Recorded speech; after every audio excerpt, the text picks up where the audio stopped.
Still, many Democrats are concerned the president asked a foreign government for help against a political rival. But does it warrant impeachment? Our Erin Keating spoke with a political scientist today to get some insight. Erin joins us in the studio now to explain. Erin.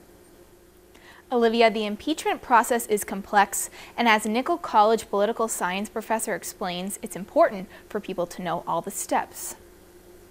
I'm directing our 6 committees to proceed with their investigations under that umbrella of impeachment inquiry. The president must be held accountable. No one is above the law. Speaker of the House Nancy Pelosi announces an official inquiry into the impeachment of President Donald Trump.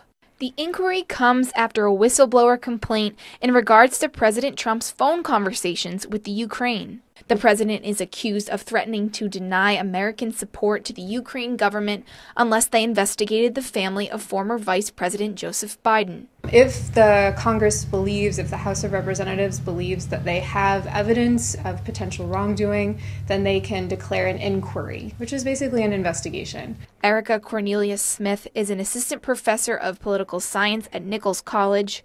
She says the impeachment process begins with an investigation through a vote in the House of Representatives. If a simple majority votes to approve the articles of impeachment, the investigation becomes a trial in the Senate. Those articles of impeachment are recommended to the Senate, and the Senate holds a trial, and they decide whether or not they're going to convict the president on the charges brought by the House. The threshold in the Senate is higher. You need 2/3 majority in the Senate to actually convict a president for impeachment.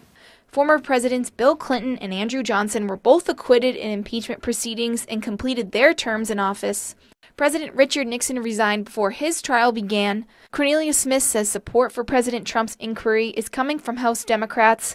The Nichols College professor says the support in the Senate is a different story. In the Senate, we don't have a Democratic majority, we actually have a Republican majority. And so it would be very difficult in the Senate to convict the president unless you had strong Republican support. Cornelia Smith says the president could be tried for high crimes and misdemeanors, but the trial will be seen as a political penalty rather than a crime.